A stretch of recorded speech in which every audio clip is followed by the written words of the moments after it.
Hi everyone, this is Jim. Welcome to round 3 coverage of my games from the 2019 Southern California Open. In round 3, I was once again paired down against a lower rated player, a youngster, but I was beginning to expect it by now. Since I was paired down in the first round, and then my score at this point is 50%, I had one win and one loss, I would expect to be paired down in the third round. And it seems like it's all the kids that were playing up. So once again, paired down against a kid. My opponent this time was rated 1608, and my rating for the tournament was 1837. I had the white pieces and started off with d4. He went d5, and I went c4, and he went e6. So I'm playing the Queen's Gambit, and he plays the Queen's Gambit declined.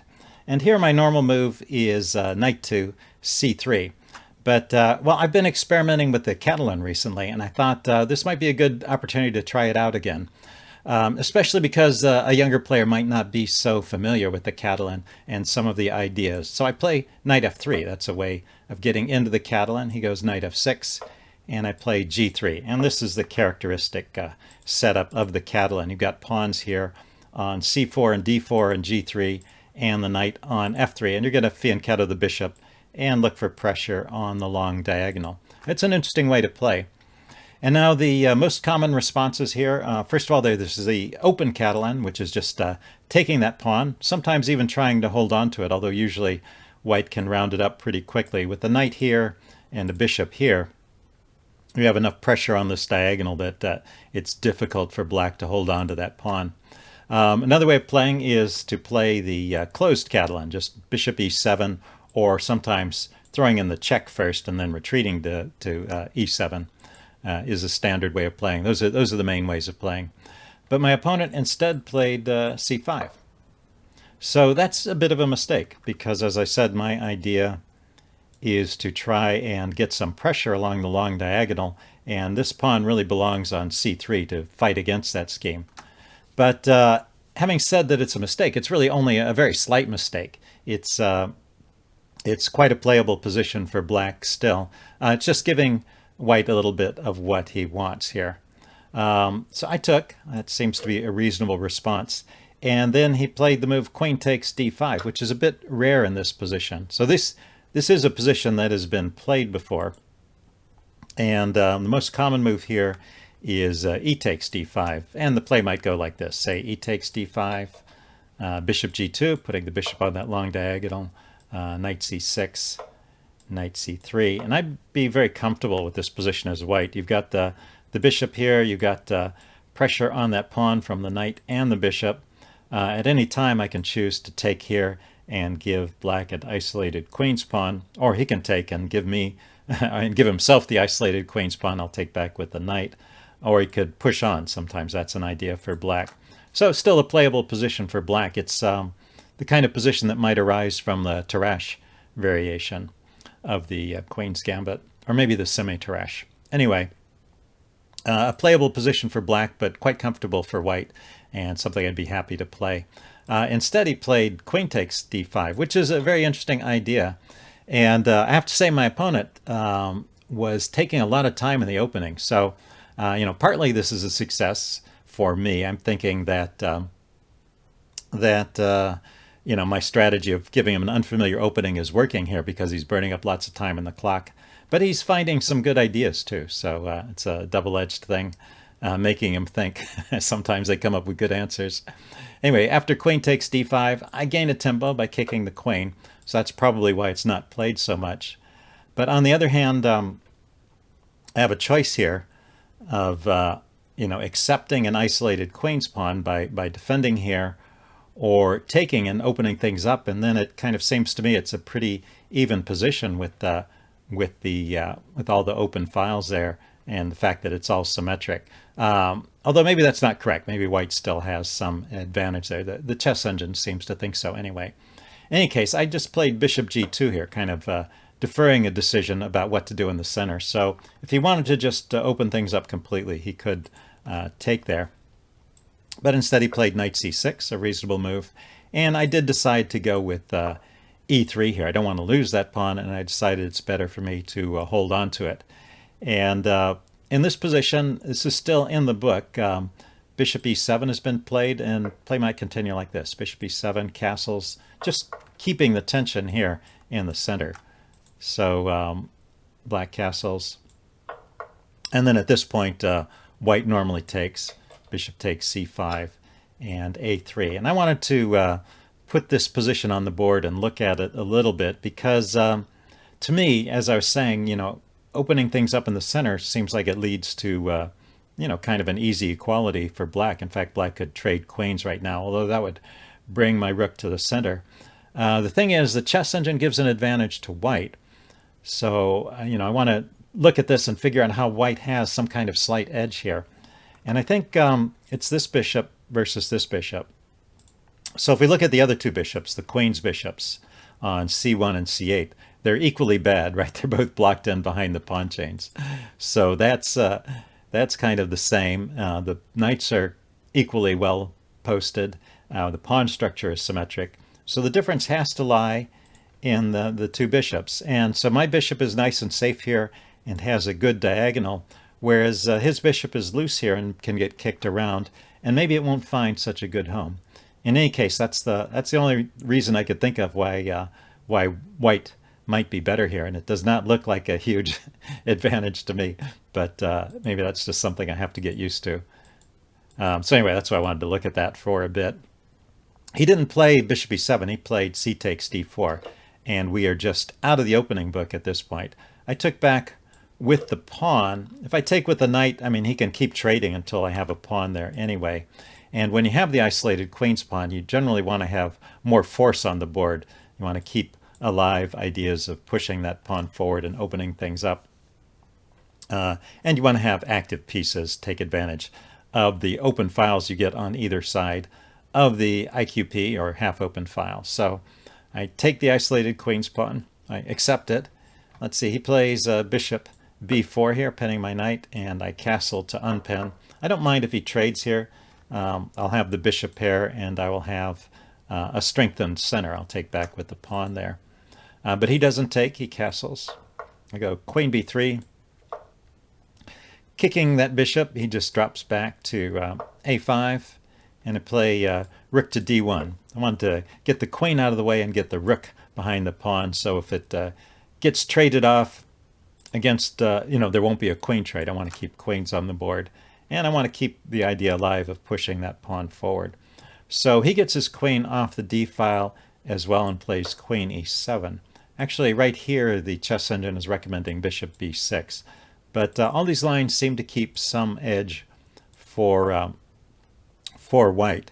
And so here's an opportunity I have to gain a pretty significant edge that I didn't take advantage of. So if you want to look at this position for a while, maybe you can see if you can spot the move for white in this position.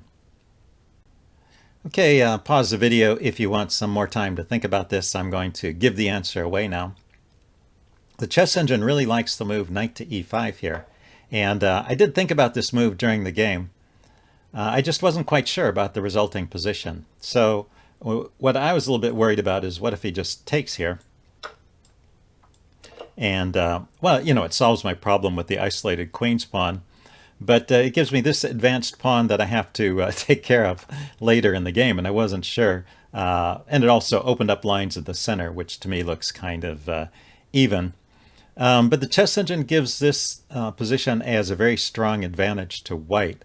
One point is, well, the knight coming here to put pressure on the pawn. You can defend it with bishop to f4, so knight g4, bishop f4, and then the knight is a bit out of play there and can get harassed and maybe kicked back to h6. That would be good for me.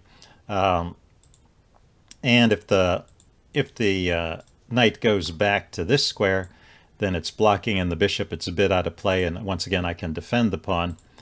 And the chess engine is even giving knight to d5 as the best move for black.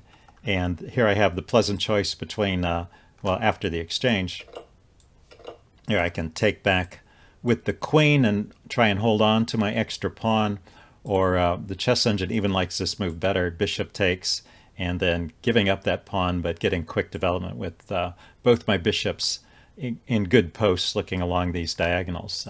Strong advantage to white.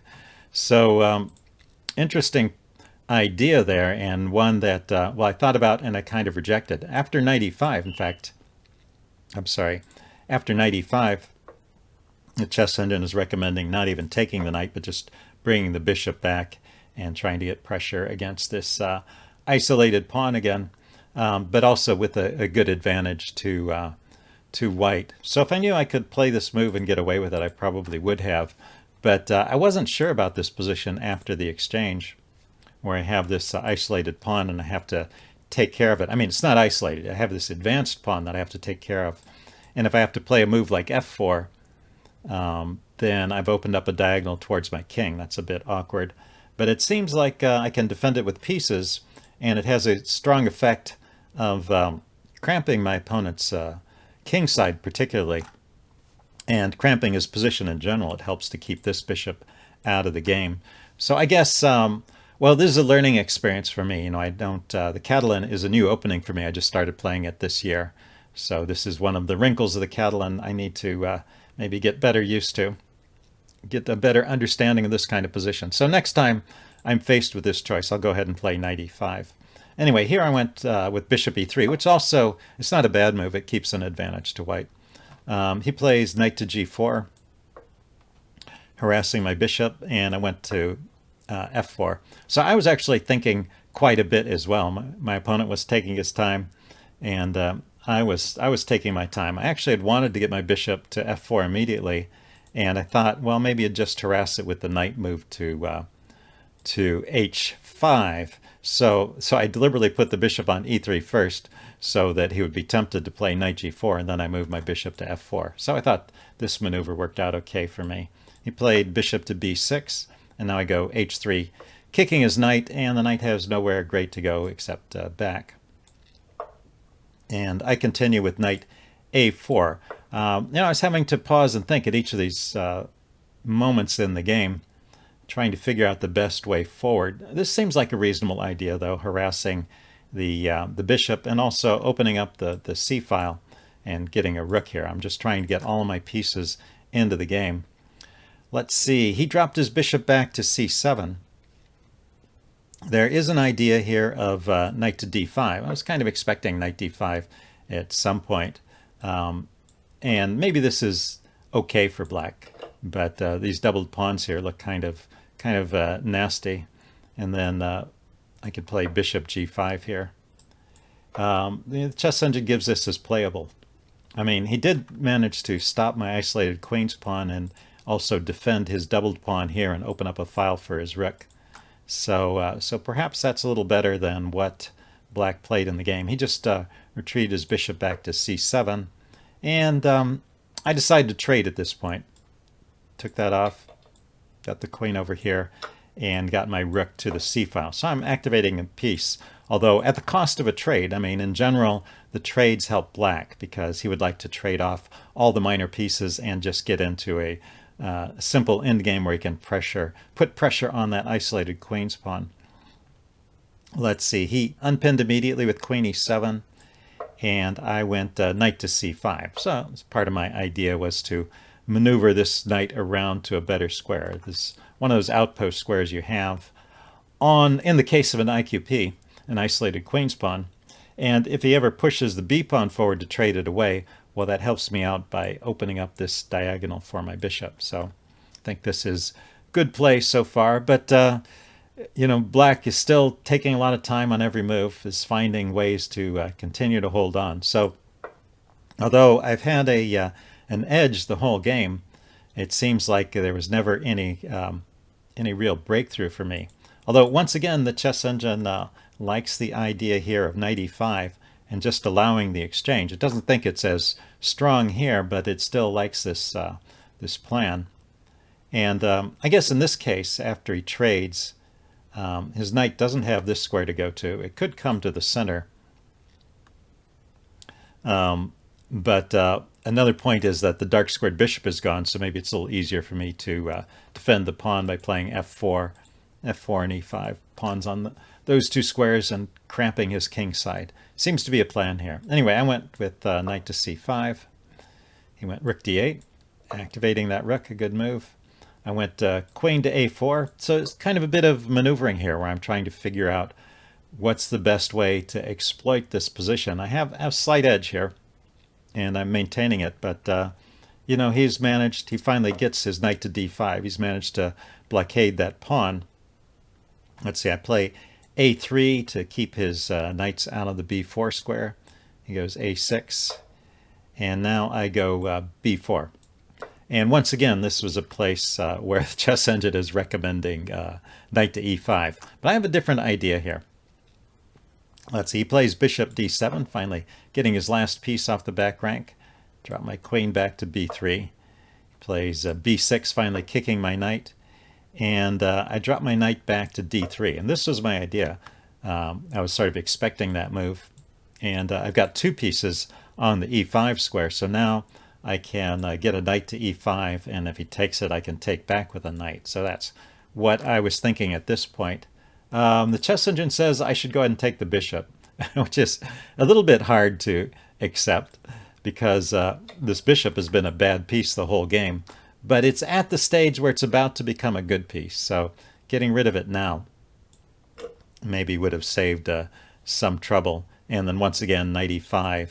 The chess engine likes this idea. Going for this position. And then it says black should play h6 there. And with an advantage to white here. I have a lot of pressure on the center. So looking at that now, this looks pretty good to me. There's still a pin on the knight, although he can unpin. So, but maybe I can create some pawn damage there on d5 in the meantime. Anyway, in this position, I played knight back to d3. I had this idea of maneuvering my knight around to e5. Like I said, he brought his other rook into the game. So, you know, black's slow play and careful thinking has, I think, paid off for him. He's managed to stay in the game. I never really found a breakthrough here. I go knight d to e5 as I planned, and he just dropped his bishop back to e8, so he's keeping the bishop in the game. And now I continued with, not knight g5, sorry. Knight g5 would walk into a fork. I actually thought about it, but I realized that's a mistake. I played knight g4. And my idea here is to maneuver my knights around. So in this position, I have the knights in a pretty good spot, but this knight is blocking my bishop. So I thought, well, if I could get a knight here, I'm going to reverse the roles of these knights. I'll put a knight here and a knight here, and then I'll have pressure on the center with my bishop. And I thought this might be a way to get an advantage. And I think you know, this is what you have to do in these kind of positions. You kind of poke around and prod around and come up with little ideas and try and figure out how to exploit your slightly better piece mobility. So not a bad idea. I go knight g4. He went queen a7. Interesting. He's getting the queen out of the way, although it comes back into the game pretty quickly. The chess engine here actually would play a5 and try and get something going on the queen side. If I take here, the knight can take, and you know, there's now an isolated pawn here and an isolated pawn here. Maybe black can try and get some play against them. I think this is an okay position for white as well. But he went queen a7. I went with knight to e5. That was my plan. Brought this knight to e5. Opened up some pressure on this knight. And he played b5 here. So I was going to push that pawn forward and try and make this knight a bit awkward. So he stopped me from doing that. But now I can lift my rook up and get some more pressure on the knight this way. So that's another part of my plan. I was trying to create enough threats over here that that he would be tempted to push that pawn forward, and then I have this good square for my rook. Notice the bishop can never chase it away because the bishop is on a light square.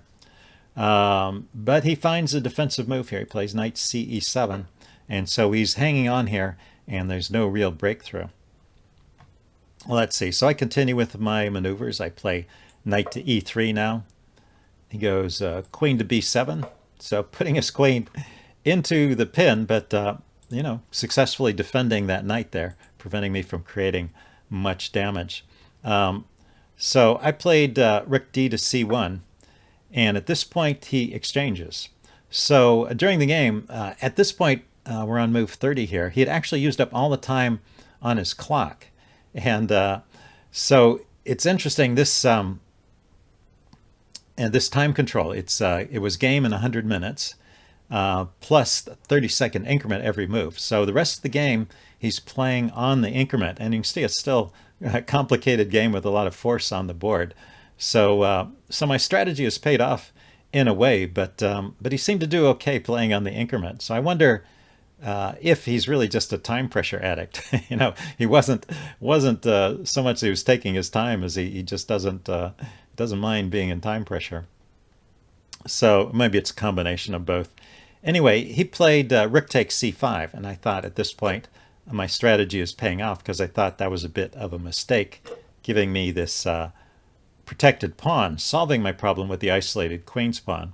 You know, I never had a chance to really push it forward and dissolve it that way. But if I can bring it forward to the c5 square where it's protected, and it's always going to be a threat to queen in the endgame, I thought this is really a concrete advantage. Oddly enough, when I looked at this position in the chess engine, it said that that rook takes rook is the best move here. So so he is finding the right defensive moves here, it seems. Okay, so anyway, he took, and I took back. So now that my opponent has used up all of his time, an interesting thing starts to happen. So in this game up to this point, I've had, you know, the time that I've been using. I've been taking my time on every move, but I've also had all of my opponent's time while he's thinking. I'm also thinking about the game as well. And now I've lost that second component. So all of the time for thinking has to come off of my time, and he's moving every move within 30 seconds. So so while I have a comfortable amount of time left on the clock, I start to burn it up more rapidly, because well, I've got an advantage here, but I still have to figure out how to press this through to a win, and it's not so easy. Anyway, he continues with queen c7. He's unpinning the knight, and it's now sufficiently defended without the help of the queen. And I play knight back to f3. I'm trying to maneuver a bit and rearrange my pieces again. The chess engine would just play with knight takes d5 and f4, and just continue like this. I suppose I could bring a rook over and try and pile up on the knight, and it makes some sense to just reduce the pieces. If I can just get into a plain endgame, this passed pawn here, I mean a king and pawn endgame, this passed pawn should actually give me a winning advantage. But anyway, we're a long way from there. Let's say I drop my knight back to f3. He went bishop to c6, brings that out to defend. I go knight to c2, trying to maneuver a piece to the to the d4 square. He goes knight to f5. I go rook to d1. The rook makes more sense on the d file now that the c file is blocked. He goes knight to f6, bring his pieces over to the king side. And I didn't want the trade of rooks, so I played rook to e1.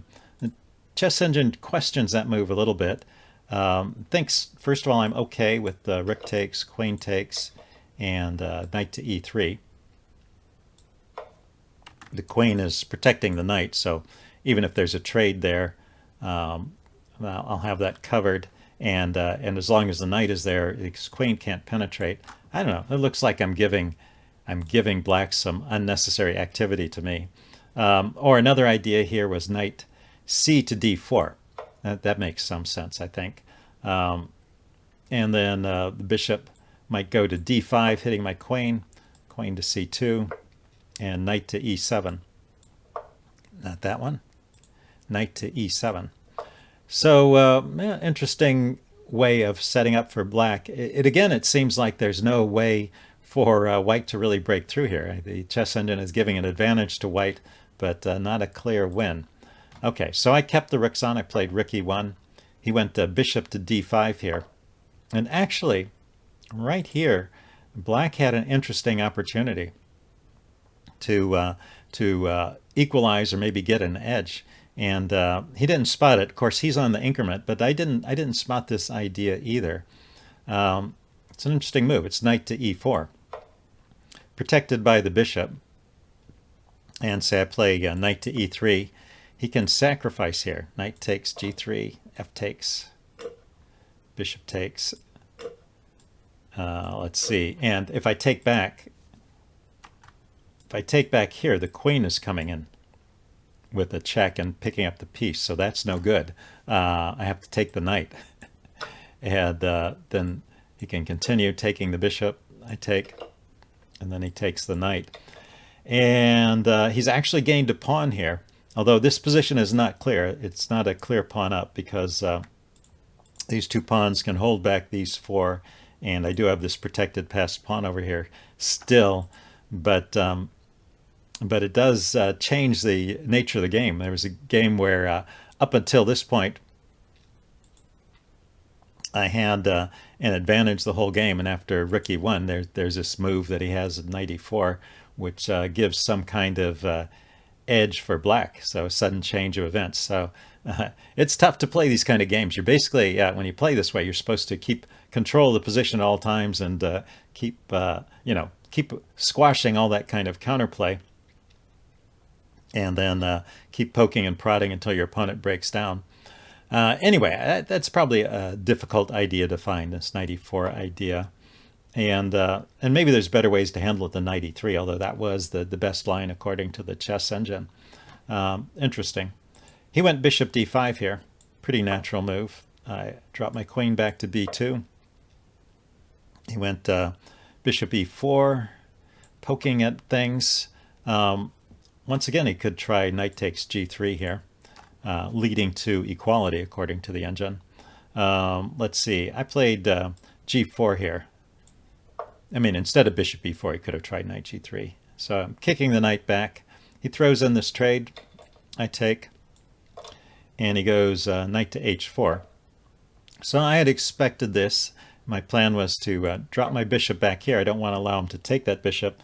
I've still got a good diagonal for the bishop, and I didn't see any way for him to exploit this counterattack. He's got, his queen looking in on the dark squares, but I've got the light squares covered, and this bishop, or the knight, is not able to get in easily to my camp here with the bishop defending the light squares. So I thought this was still okay for me, and it seems to be. Let's see. After bishop h1, he went rook d3. So he penetrates with the rook, but I bring my knight to e3, screening off this side. He plays queen f4. So you can see that even though he's playing on the increment and I have time, he has managed to activate his pieces somehow.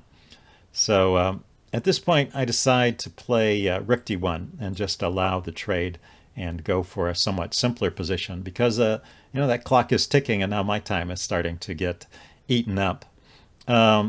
He could have played knight takes g4 here. And this is a line. Oh, it's not here. Let's see. Where was it? Yeah, after the exchange. So he took first. I took back. And then right here he could play knight takes g4. And when I take, queen takes g4. And this would allow black to get a draw. So this is not a winning idea for black, but if black wants a draw, he actually had one here. Queen f4 check. The king goes back. Don't have any good way to escape the checks, even though I'm up material. So that would have been a drawing idea there. But he went knight f3 check. Pretty logical. I trade that off, so he got rid of my bishop finally. And I activate my queen to d4. I still have this this trump card for the endgame, and still maybe some slight edge in this position.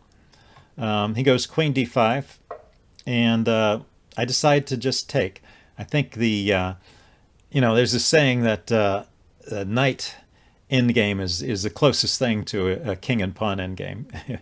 So I would really like to be in a king and pawn endgame, but the next best thing is to have an endgame with just a pair of knights on. So the other reason for trading here is that I really was starting to get low on time at this point.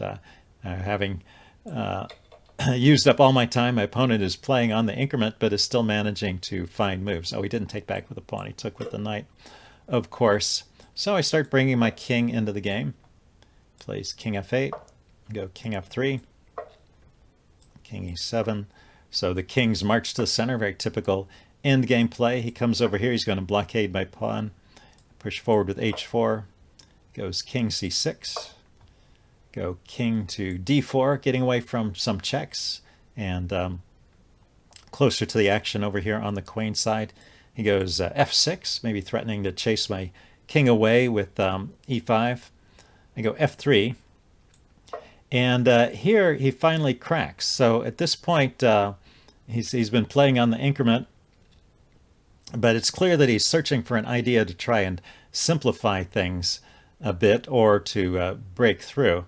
And he plays the move a5, and that actually is a mistake. If he plays just king back to d7, just kind of sits on the position, he can probably hold this. Somehow, I just don't have quite enough to force that passed pawn through, and he can stop that. But a5 is a mistake. Although, well, I'm short on time. Once again, it's not clear to me exactly whether this was a mistake or not, because he has some ideas here. Anyway, I take. There's pretty much no alternative, and that is the best move to take. And then he plays e5. This was his idea. Check. And I drop my king back to d3, and he takes the pawn. But this is a very interesting position right here, and this is my best chance to win the game. So there actually is a winning move for white here if you want to check this position out. So pause the video here if you want some time to think about it. This, I think, is a very interesting position, and if you've got the time, you should really figure out, not just one move, but what is the plan for white, and how can he win from this position? It's not at all obvious to me. Okay, I'm going to give the answer away now. I kind of told you the first move, right? I said I played king d3 in the game, and that is not the winning move. The winning move is king to e4, and king to e4 is the only other legal move, so you could have guessed the correct move, right? These are all covered. These are all covered by the knight or the pawn, so king to e4 is the only alternative to dropping the king back to d3. But why is this winning? And what is the plan here? Well, first of all, he's going to take the pawn. That was his plan. And he's got his king here keeping an eye on these pawns. So if I'm running this way, the plan must be to go after these kingside pawns. And let's see, the chess engine gives king d6 as the best move here. One thing he could try is he could immediately play with pawn to g6, kicking the king back. But I guess pawn to g6 right here, the king could come forward rather than running away. Anyway, I'll just give the chess engine line without too much more comment. King d6 to stop me from doing that. Then a6, pushing this pawn forward, keeping the king honest. g6 check now when I have to, when I can't run to that square, so the king has to run back. And then king c6. So a little bit of shuffling by black's king, getting over here to force me back, and then getting back here just in time to stop this pawn. I push on with a7, and knight to c7. Stops the pawn from coming forward and keeps the king in a flexible position going in either direction. Then I push on with h5. King goes to b7, maybe to round up that pawn. It seems like he's committing to this side now. I push on with g5, and then f5 check. I take, pawn takes, king takes, and king takes over here, and king to f6.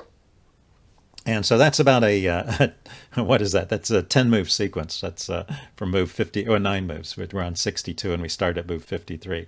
So that was a 9-move sequence.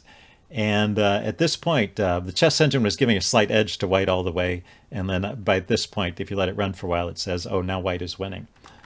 These pawns are faster than anything that can happen over here on the queen side. So I'm just going to be able to get in and queen a pawn. So anyway, that was the winning opportunity in this game. Although, as I said, I was using up my time, and so I didn't have the time to figure all that out. And also, even if I had the time, I don't know if I would have been able to. It's a very risky decision to run this way because he has ideas of coming after this pawn, and he's got a passer at that point, right? This is the only pawn that stops this pawn from going forward. Let's see if we roll that forward to this point here, where I've come this way. Yeah, it just takes him, a couple of moves. Maybe that's the point. He can't come here and here because my knight is guarding that square. So maybe it's more than a couple moves, but it seems like he could go after this pawn, and that would be pretty dangerous. Yeah, and I guess this knight is doing a good job of keeping his knight out of these key squares, and the pawn is covering this square, so his knight can't go like this to put pressure on that pawn. So that's another wrinkle in this position. But it's a very double-edged position, right? I'm going after these pawns where he has a majority, and he can even kick me back, as we saw. And he's going after this side where I only have one pawn standing in the way of his pawn. So it turns into a race, but it turns out that's a race that I can win, or could win. Anyway, I dropped my king back to d3, played king takes c5, brought my knight into c3. I was happy to finally get my knight off the back rank there, actually. He dropped his knight back to c7, played knight e4 check. His king went to d5, and then I brought my king over to c3. I thought I would just continue to press over here on the queen side. That's where my passed pawn is, after all. He went knight a6, though. That's a good move, keeping me out of these dark squares here. And notice he also avoided the trade of the knight, so he's keeping the material on. Also a good decision. I went king b3. Chess Engine says I could have tried h5 here, but it's hard to see if this leads to a big edge. Let's see. He has king c6, h6. This is kind of an interesting idea, sacrificing the pawn, and then knight takes f6. This may be a way of getting something going on the queen side. Let's see, you can play knight c5 here, and I can take here. So I've got 2 pawns against 2 on the queen side. He's still holding me off, so it's not clear to me if I have a winning edge here, but I'm a pawn up at this point, so maybe that's also a position I could convert. Anyway, I went king to b3 here. I was thinking maybe I could get him in Zugzwang, right? His knight has to move away, and then I can come forward. His king maybe doesn't have so many good moves, but his king just stepped back to c6, and also I guess could have come forward. Let's see, I played knight to c3. Now I'm piling up on this pawn. Yeah, maybe that's why the king dropped back, is because I could start to add pressure to this pawn. Plays knight c5 check. I went king b4, and he played knight a6 check, and I just accepted the draw at this point. I didn't see anything better. In fact, actually, he had something better here after knight a6 check. Instead of knight a6 check, rather. He could have played knight to d3 check, and he could have gotten active over on the other side of the board. This is another line. It's kind of interesting. Knight e1, going after these pawns. Knight e4. Let's see, if I played king takes b4, he can just start mopping up these pawns, and he can push on with f5 in this position. And I don't know, looks dangerous for me. So best play for me after knight d3 check, king b3, knight e1 is to play knight e4.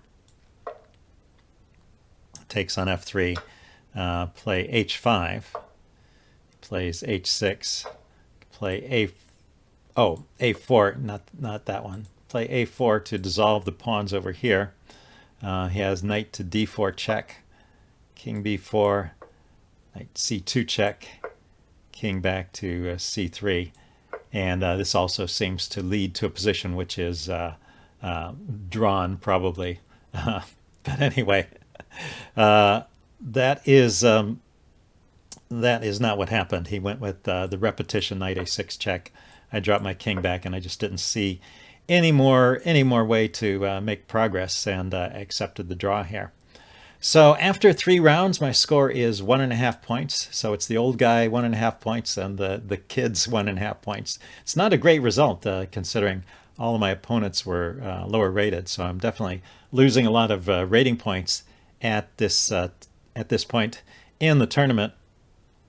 My opponent, he had an okay tournament. He won his first round game. He had this draw against me. All his opponents were higher rated. Actually lost the next 2 rounds and didn't play in round 6. So his score for the tournament was only 1.5 out of 5. Not a great score.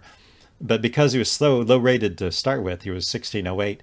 He ended up gaining a few rating points, ended up at 1620. So, and he showed some potential, right? He showed toughness. He thought about his moves. He wasn't playing too quickly, and and there was that one opportunity I had to go into a winning a winning endgame, and I just missed it. But it was not so easy to find. And other than that, the 95 move maybe is the biggest lesson for me in this game. If we remember this position, let's back up. Can I scroll back here? This kind of position, playing 95 here and allowing this trade. Or there were other places where it could happen, and going for this pawn structure seems a bit strange to me, but I think that's something I will try if I get to this kind of position again, see if I can figure out why the chess engine likes this so much. Here I can see an idea maybe of the knight coming around like this and also keeping his bishop bottled in. So those are the kinds of things I should try and play for in this type of position, I think. Okay, I hope you guys enjoyed this video, and stay tuned for round 4 coverage coming up.